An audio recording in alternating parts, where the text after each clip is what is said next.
New audio has surfaced as part of a lawsuit that accuses Christian Holmes, Sean Diddy Combs' son, of assault. You recycle the plastic like we talked about. Yeah. Did Jay reach out yet? Nah, Bob. He ghosting. This motherfucker doing? These things sweet now because I'm in here.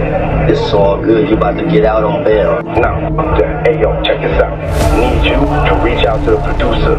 Let these motherfuckers know there's a release date for that new Netflix movie. One of the guys said, just make sure to ask him before he leaves, is he in the Illuminati? And I said, no, I'm not going to ask that, but are you?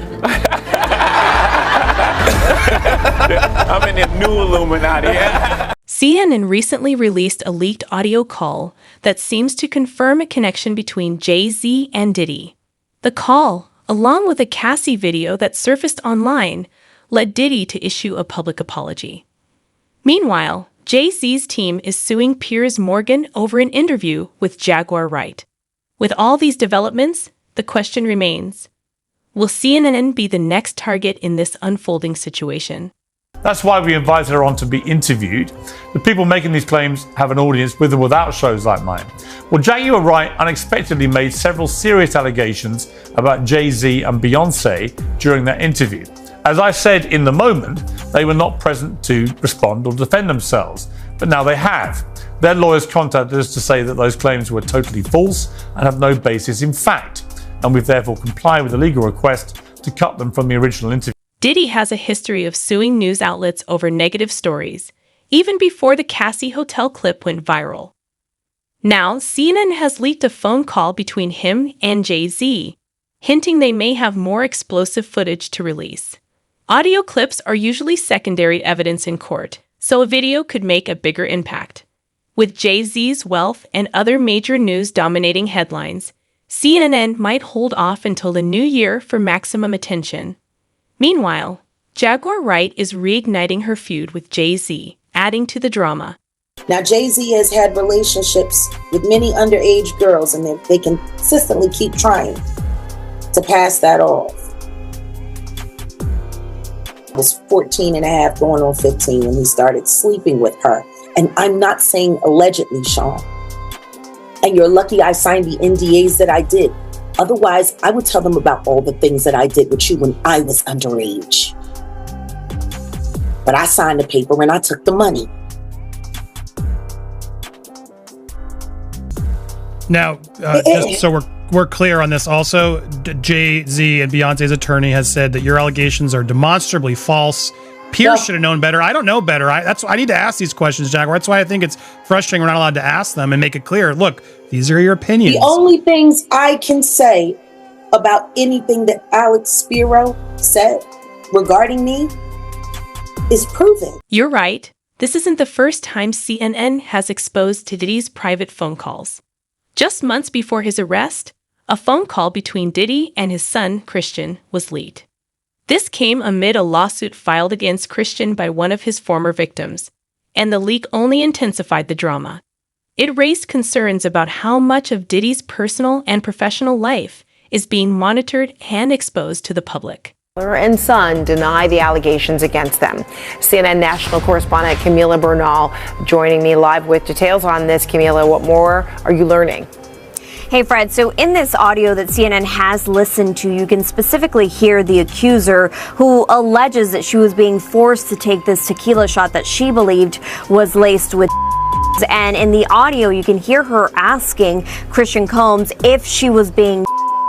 And he answers, take the shot. Now, just to put things into perspective, the accuser was a crew member on the yacht. She was a bartender, and she says that shortly after this incident with the shot, she says she was cornered in a room. She says things became aggressive and physical, and then says that Christian Combs forced himself on her, and then says that it wasn't until another employee on the yacht came into this room that the abuse that she is alleging alleging in this 31-page lawsuit stopped, and she says it only stopped because that person came into the room. Now, I want to read part of what the accuser's attorney is saying right now. What he's saying is defendant Sean Combs turned what was sold as a wholesome family excursion into a hedonistic environment. It resulted in an unexpected increase in workload for her and for her colleagues, as well as unwanted exposure to unlawful use, work, and general chaos. The leaked audio call between Diddy and his son, Christian, has raised more concerns than anticipated. The call reveals Christian, much like his father, allegedly crossing boundaries and making women uncomfortable. The 32-page lawsuit that followed paints a chilling picture of their behavior, highlighting a troubling pattern of exploitation and abuse that seems to run deep within the family. Attorney Tyrone Blackburn, the man already representing Rodney Jones, filed a civil complaint on behalf of his client, Grace O'Markey. I apologize if I'm mispronouncing her last name, but I believe it is O'Markey. Grace O'Markey in Los Angeles Superior Court, accusing 26-year-old Christian Combs of her and assaulting her in December of 2022 when she was working in a charter boat in St. Martin. So according to the lawsuit, O'Markey says that she had been working as a steward, providing food and drinks on that yacht for a 12-hour period, and she was 25 years old at the time. She believed that the trip would be a, quote, wholesome family excursion, but says it, quote, turned into a hedonistic environment, even describing rampant use among workers and celebrities who came on board. She believes that the alcohol on the yacht had been laced with because she says women would have one drink and then almost immediately pass out or start falling over. This is, by the way, something that it was also alleged in Jones's lawsuit, that Combs would spike the drinks of different people. But focusing on Christian Combs, O'Markey says that Christian Combs had been staying at a villa on the shore, but that he would come onto the yacht in the evening to party. And on December 28, 2022, Christian reportedly arrived very intoxicated and then proceeded to pressure O'Markey to take shots of tequila. She did. Christian allegedly tried to get her to drink more in the yacht's makeshift studio. O'Markey alleges that Christian kissed her neck, kissed her face, as he groped her legs, breasts, and private areas. O'Markey reportedly told Christian, quote, "Excuse me, you don't touch my legs like that. I'll move my legs where I want to. If I want to do this, then I will. You don't touch my legs like that." O'Markey then says that she told Christian she couldn't stay with him unless it was approved by a supervisor, all of whom she knew would be asleep at the time, so this was a way for her to get out of the situation. She claims that Christian said, "Who can I talk to? I'm going to say I requested you right now." O'Markey then says she responded with, quote, "Well, you can take your hand off my ass for the first thing." O'Markey says that she tried to go back to her work, but Christian found her again, wanted her to find him a place to sleep for the night. So she ended up taking him to the cinema room for the yacht, which doubled as a place for people to sleep. And she claims that is when Christian blocked her and groped her, took off his clothes, tried to force her to perform oral on him. She says that she was able to fight him off until someone came in. And according to Miss O'Markey, Jones taped this event with her. Yes, the lawsuit provides transcripts of audio recordings, and these audio recordings purportedly show, or you can hear, kissing sounds, her telling Combs not to touch her, her allegedly asking about whether she was. Now, we haven't heard these tapes here on Law and Crime yet, but if they are what they purport to be, that is a huge piece of evidence. And remember, when we're talking a civil case, when we're talking lawsuits, the burden of proof is much lower than a criminal case. It's just preponderance of the evidence, more likely than not that this happened. As more victims come forward with accusations against Diddy, attention is also shifting toward Beyoncé and Jay-Z. The carefully crafted image of them as the ultimate power couple is starting to crack, with new allegations raising questions about the darker side of their empire. With both their names continuing to surface in connection to these scandals, it's becoming harder to ignore what might be hidden behind their polished public persona. Ariel Mitchell Kidd, who's representing a number of alleged victims, claims that she was told about the existence of an inappropriate video featuring Diddy and a very high-profile person. Diddy has denied knowledge of this video, saying that this lawyer, just wants publicity and attention. According to the New York Post report, 2 members of an unnamed A-list celebrity's inner circle told the publication how he's horrified. It's triggering. It feels like beyond betrayal and a violation, and it's causing a lot of issues. It brings up some really disturbing and bad memories. It's a total nightmare. He feels like he was victimized years ago, and now he's being victimized again. If this footage gets out, it will follow him for life, and it'll be on the internet forever. Please don't. Please don't. There's not much he can do about it. If there was a video taken without his knowledge and that somehow gets out, all he can do is pray. He's praying that all of this goes away. Poor Justin Bieber. The New York Post adds that alleged footage is being shopped around to media outlets by more than one person, and it shows a man who appears to be Diddy getting intimate with a younger male who appears to be the A-lister. Both of their faces are clearly visible. Now, this lawyer did do an interview, so let's take a look. I also was just recently contacted by someone who wanted me to essentially represent them in the sale of one of the Diddy tapes. So, which I declined that because... Wait a minute. Say that again. Say that again. Back up. You're saying that there's tapes and they're being shopped? Yes, there have been people already shopping. We've heard about the tapes. Yes. The shopping thing is... Yes, there already have been tapes leaking around Hollywood, being shopped around to individuals in Hollywood. But one particular person contacted me to shop a particular video. I wonder how this happens. Like, so if these tapes are confiscated, like, is that why now people who have been holding on to copies are giving them up? Or did the feds take them and they're now doing these like little like deals on the side, selling them off to people for a fortune to try to get them out? How does this happen? There's growing speculation about Bianca's involvement in witchcraft.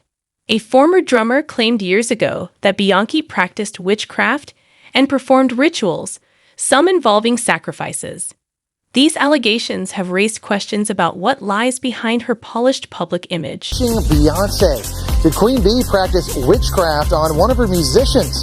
In this Daily Mail TV exclusive, the drummer who claims she was put under Beyonce's spell is now speaking out.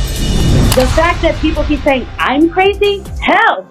The situations I had to deal with and survive are crazy.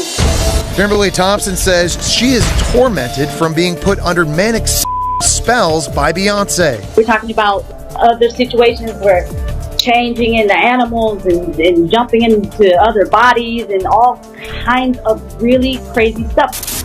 In bizarre court papers, Thompson claims Beyonce, who she refers to as this person, has started a campaign of harassment against her that includes extreme witchcraft, dark magic, and magic spells of molestation. She also claims Beyonce murdered her kitten after the singer put a spell on it. They were like, the cat has a spell on it. The cat was taken back to her people, and they killed it. It's unclear why Thompson is speaking out now, even though she says Beyonce has been at it since 2006. She's not been able to let me go. She's not been able to let me progress. She's just been a savage. Senior correspondent Tara Burney joins us now. And Tara, these claims are bizarre. They're really strange. Has Beyonce responded at all to these? Jesse, Beyonce's a little busy. She's on tour with Jay-Z. They're finishing up in LA, so they have not responded. And as far as Thompson, her request for a temporary restraining order was denied by a judge, most likely because of the nonsensical rantings about witchcraft. So I don't know. It's hard to say. How often judges have to rule on something like this, as bizarre as this. What were Thompson's other claims here? There's a lot of them. First, that Beyonce stole money from her. She had her stalked. She had her bullied. Thompson said she had to move several different times to different cities because she was casting spells on her work and her relationships, and she couldn't hold down a job, and she couldn't find a boyfriend. Okay, I'm going to go on a limb here and say there will be no legal repercussion for Beyonce. I don't think so. I don't think she is on her radar. I'm not a lawyer, but I did stay at a Holiday Inn last night. Tara, thank you. All right. You can be honest. This conversation is great. Me personally, I was a Beyonce fan for sure, 100%. I loved all of her songs. More specifically, I loved her older songs. Up until kind of similar to the experience that Jackie Hill Perry had, is like up until Revelation came, and I was just like, yeah, this is not sitting well with me. I think it's a really touchy topic. I personally would not go to the concert. I definitely think that if I openly know what some of these celebrities get into, me going to a concert, what does that say about me? What does that say about me as a believer? What does that say about me when it comes to my firmness in Christ?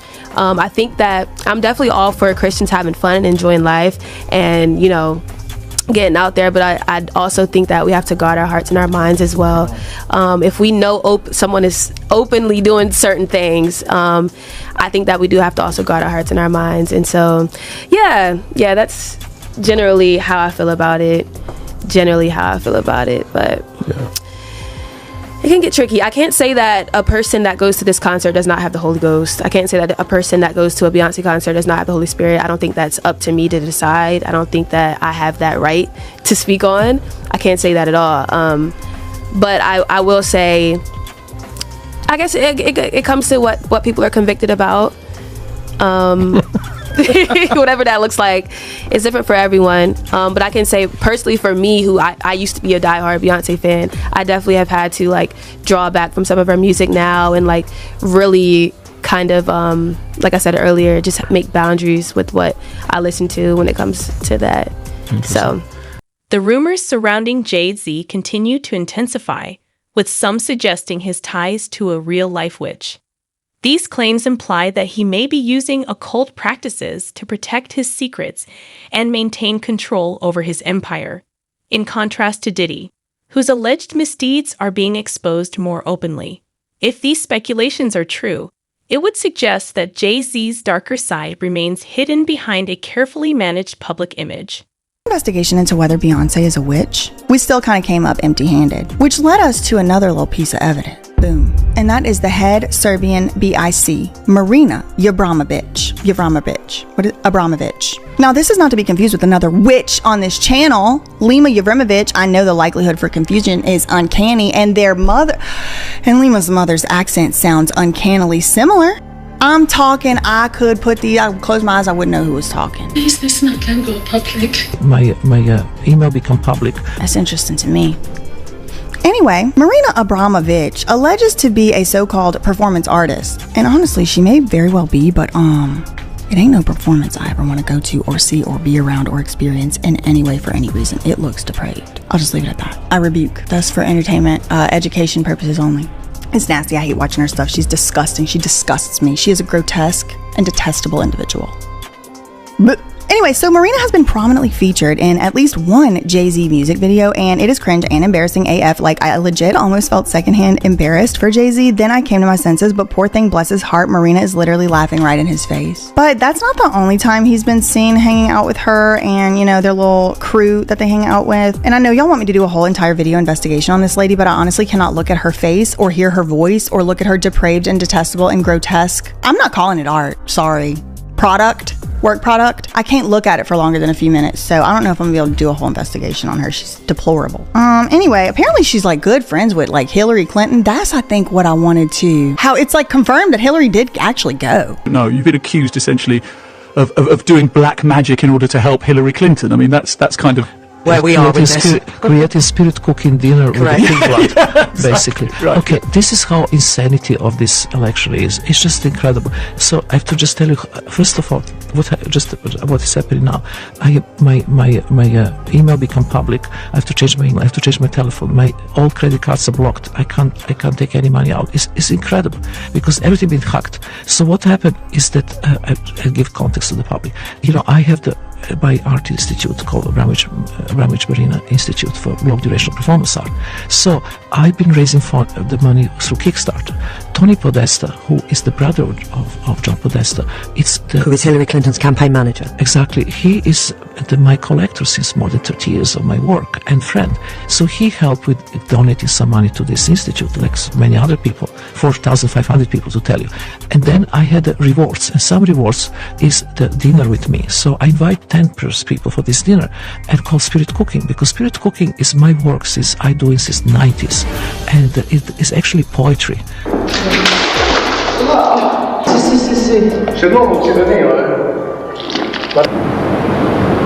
And like, what in the world is that woman enjoying this art for? I mean, look at her. She enjoys the clowns. What's the difference for a woman in comedy than a man in comedy? Can they do the same thing? Comedy is okay, but clown is more difficult. Anyway, alas. And from everything I know about witches, I mean, if you just take one look at this woman's face, especially this side profile, I don't even think you ever had to see a witch before in your life to know for a fact Marina Abramovich is a witch. I mean, look at the chin, the nose curl, the way the black hair, the way she looks like she's gonna hurt you or something. That looks like a witch to me. But apparently, she denies that she's a witch. She said she ain't a witch. I mean, maybe she never actually said that. Now that I'm thinking about it, maybe she just tried to imply it. I need to go back and see if I can get her actually denying it, because that would open a whole new investigation. But anyway, she said she ain't. So for the purposes of this thing I wrote, it's inconclusive. Alas, she denies the witchcraft allegation and says that her spirit cookbook was just a book of poems that weren't meant to be taken literally. And it is actually poetry. But then she kind of contradicts herself a little bit in this radio interview where she literally calls that cooking style her life's work that she's been doing for 30 years. So it's inconclusive whether or not she even meant to write that book as poetry or literal, because she was literally putting it on the walls in the museum. But I can't talk about it too much more. Anyway, it's hard to say whether her association with Jay-Z makes Beyonce a witch by association. That's basically the conclusion there. But it certainly puts Jay-Z and Beyonce one additional connection point away from the most powerful politicians in this country, because Marina is a very politically connected individual. We have a whole side note podcast episode thing coming out on that later. Hot sauce. Really? Yeah. So we'll get into that later. But this kind of makes me question some of the other allegations in the various lawsuits about how maybe the police and the government and everybody is involved in some of this scheme, because I mean, it's not hard to imagine that they could have those connections. I don't know. Inconclusive, y'all. Innocent until proven guilty.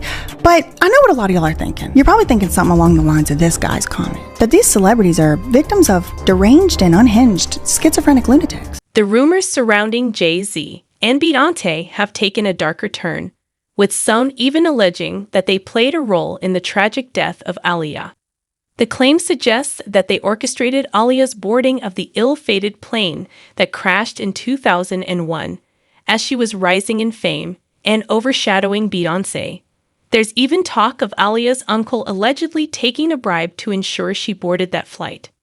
New evidence has reportedly surfaced, leading to speculation that the case might be reopened, potentially revealing a much darker side to the music industry.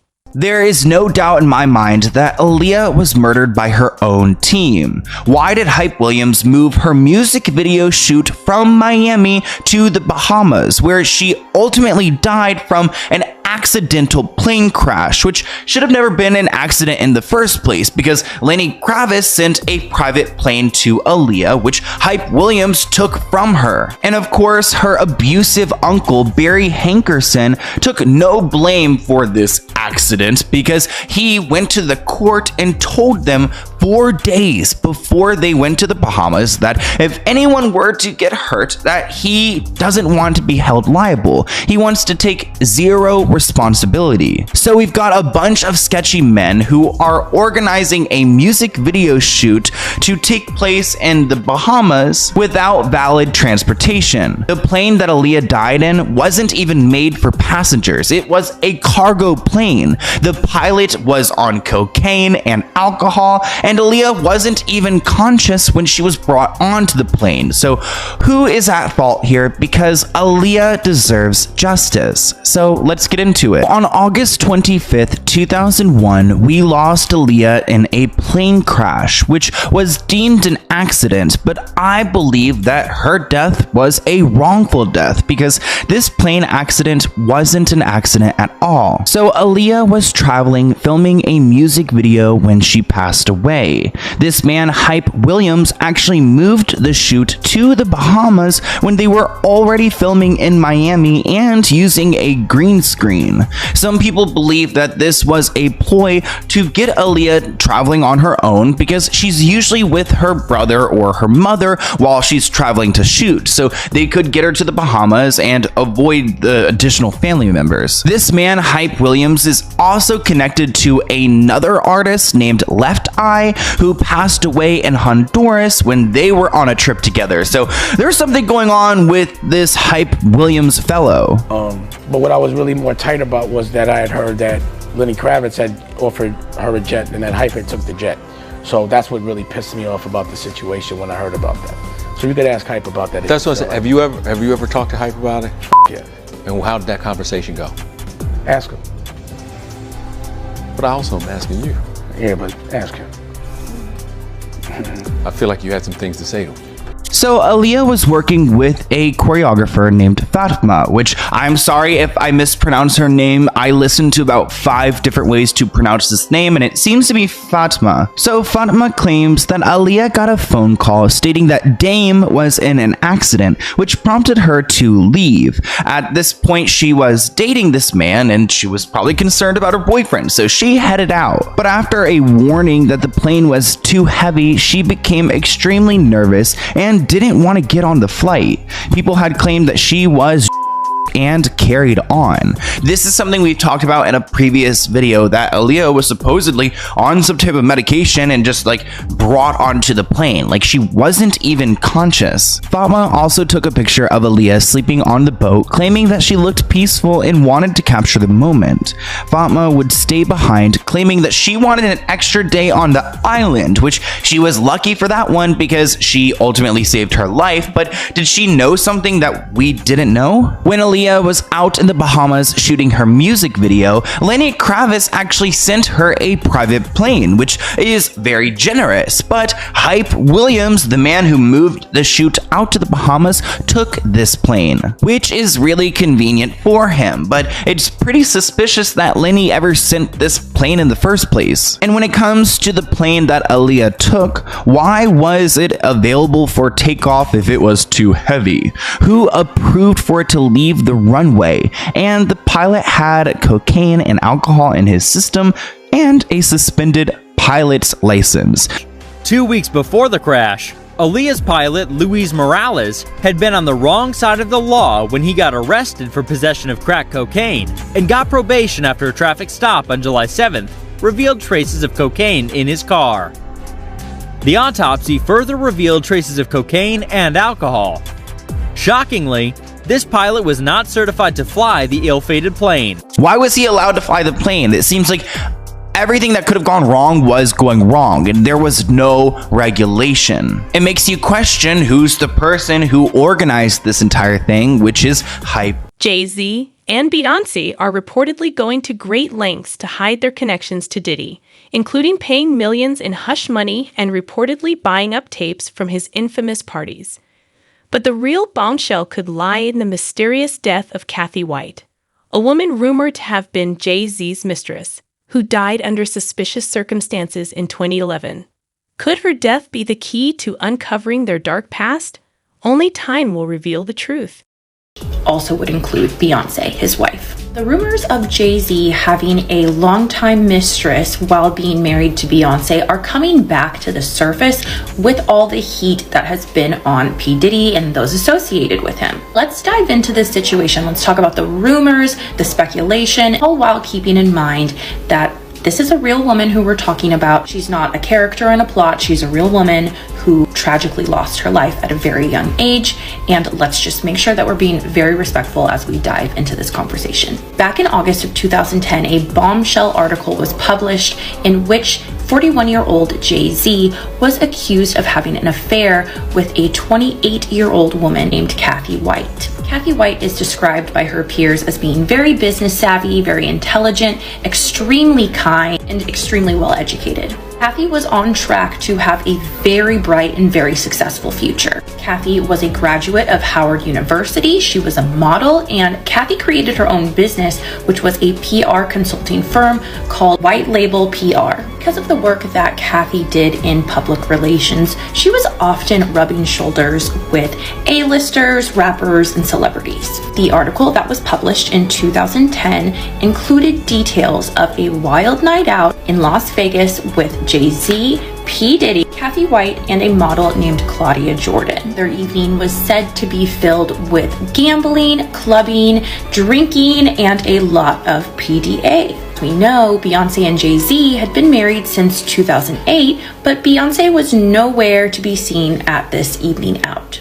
Once this article, along with damning photographs, were released, an editor over at Star Magazine reached out to Kathy White to try to get her side of the story. This former editor over at Star Magazine's name is Liz Crocken. Liz was writing an article looking into some of the controversy surrounding Jay-Z, his history of cheating and shady behaviors, and she was building a timeline, and she really wanted to hear what Kathy had to say about their alleged relationship. And Liz reached out to Kathy White to hear her side of the story. Kathy White denied even knowing Jay-Z. Once Liz was able to produce photographic evidence, Kathy agreed to consider coming forward and sharing her side of the story. A few days after this initial conversation, Liz had not heard anything back from Kathy White, allegedly. This prompted her to give Kathy White's PR firm a call. Liz was able to reach one of Kathy's employees at her PR firm, and this employee allegedly shared that Kathy White had passed away. The story doesn't end there. Journalist Liz Crone dug deeper into the darker side of the Carter couple, uncovering chilling revelations that are even more disturbing than anyone could have imagined. Her investigation is beginning to expose the extent of the hidden secrets surrounding Jay-Z and Beyoncé.